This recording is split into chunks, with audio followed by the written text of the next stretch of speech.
Hey, how's it going? The thing on my mind today is the fact that this upcoming election in the United States, the so-called midterm elections, right? Well, they're going to be crooked. They're going to be incredibly crooked. Like in Pennsylvania right now, they have. It's been reported that 240,000 votes have been mailed out. 240,000 votes. That's a determining number of votes in the upcoming Senate race. And if you've seen that Senate race, it's between this TV personality, Dr. Oz, and John Fetterman. Now, John Fetterman, he was in a debate, and it was clear that this poor man is mentally incapacitated.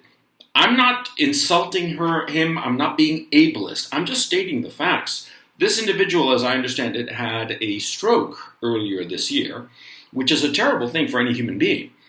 But the fact is, a stroke, a vascular accident in your brain, inevitably will have consequences. And Mr. Fetterman clearly is still in the grips of those consequences that affect his ability to think, to speak. On that stage, in that debate with Dr. Oz, whatsoever you might think of either candidate, by the way, it was clear that this man is incapacitated. And of course, the mainstream media said that, oh no, he did perfectly well. Totally gaslighting people. Gaslighting that is telling people an obvious lie, even when the truth is looking at them in the face. They want to elect Fetterman at all costs. That's pretty clear. Sending out 240,000 votes, mail-in ballots. I mean, come on. We know what's going to happen. Many of those votes are going to fall into the hands of people who are going to vote just one way for one particular candidate. And you're seeing this also on the presidential level, where you had Joe Biden, who was also clearly mentally incapacitated. I mean, he's an elderly man. Whatever you think of him, whatever you think of his politics, whatever you thought of him as a man in the past, today he is a senile old man. He should not be president, for crying out loud. He never should have run for president. But the issue becomes, they want the people on the left. They want their candidate no matter what. They don't want to listen to the people. As far as they're concerned, they have to destroy democracy in order to save it. And let's be adults here. The 2018 election, the 2020 election, and this upcoming midterm election, all crooked. The kind of malfeasance in 18 and 20 was off the charts. We know it. See, when you have a transparent election, you feel no need to cover up the windows into the rooms where they're counting the votes. Now, do you? No, of course not. So, this upcoming election, this midterm election, it's going to be bent. Of course, this would be unless there was incredible transparency that at this stage of the game, it's way too late. Okay, there isn't going to be such transparency. And so in the United States, there is going to be a significant portion of the population that is not going to believe the results. And more to the point, because of the previous two elections, we know for a fact that this one is going to be crooked. And I will tell you right now, I would not be surprised if the Democratic Party holds on to both the Senate and the House of Representatives. And you say to me, Gonzalo, that's not possible, Everybody hates the Democrats with all their various agendas insofar as sex education and this and that, the economy, all that stuff. They're never going to vote Democrat. Do you hear me saying that they're going to vote Democrat? No, I'm not saying that they're going to vote Democrat. I'm saying that the Democrats are going to win. This video, I'm not going to be able to make it after the elections. I'm calling it right now. This election is going to be totally bent. Totally bent. And it's going to be so outrageous. And the worst thing is that a lot of people, they're just going to take it. they're just going to say, oh, well, that's the way the ball breaks, that's the way the ball bounces, or whatever the stupid expression is. They're just going to accept it. And I'm talking about people who are going to be unhappy with the election results, but they're going to be too timid to say a goddamn thing.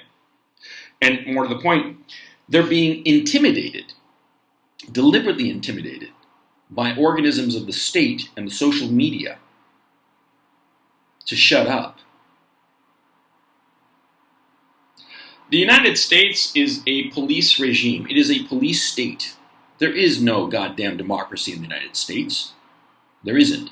There is a regime, a leftward tilting regime, but no different from fascists and communists and any other totalitarian, authoritarian regime that wants to give the illusion of democratic respectability. But in the end, they are stealing the elections. And these bastards constantly talk about that we have to protect democracy. They're the ones who are undermining it. They're the ones who cannot stomach a dissenting view. And after all, isn't that what democracy is all about? Of tolerating dissenting views? They're not going to tolerate dissent. They don't tolerate dissent. Look what happened to Kanye, for crying out loud. Look at what happens to anybody who's been the victim of cancel culture. Any kind of dissent is silenced. A few days ago, 30 House Democrats signed a letter, that basically endorsed everything that the neocons wanted, but just had a teeny tiny little paragraph to say that maybe it would be a good idea to maybe have a little diplomacy and bring the fighting to an end in Ukraine. And what happened? Within 24 hours, those guys got canceled. Canceled so bad, hit so hard, repressed so much, that they had to retract their letter and claim it was a staffer's mistake, that letter was never intended to be released. Come on, man. These people are totalitarians.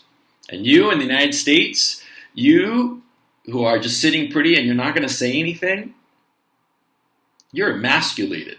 And if you're a woman, then I don't know the female equivalent of being emasculated, but you're that. You've been emasculated. You've been gelded. You see those horses at the park, for the little kiddies to ride on? And they look so tired and despondent and just passive. Why do you think that is, huh? You think that a normal horse is like that? No. Those horses have been gelded, like you. The totalitarian party that controls the regime is going to destroy democracy in order to save it. No free speech, no free elections, no ability to dissent by any means. And if you protest, look what happened to those poor guys on January 6th. They're still in prison, aren't they? And has anybody protested that? Has anybody said, hey, this is unfair for these yahoos who all they did was just wander around the Capitol building? If you noticed, as Norm Macdonald pointed out, they were going through the Capitol, rioting in the Capitol, like between the velvet ropes. I've never seen a riot like that, man. I've seen some riots. I've participated in some riots, and I've never seen a riot like that. Where they walk between the velvet ropes and look around like, ooh, ah. And they don't throw down statues, destroy statues, deface paintings, as the minions of the regime do. Because you've seen what the minions of the regime do. Those little purple-haired little twits who pull down statues of racists, who throw paint at masterpieces of our civilization. And are you saying anything? Are you doing anything? No, you're that gelded little horsey.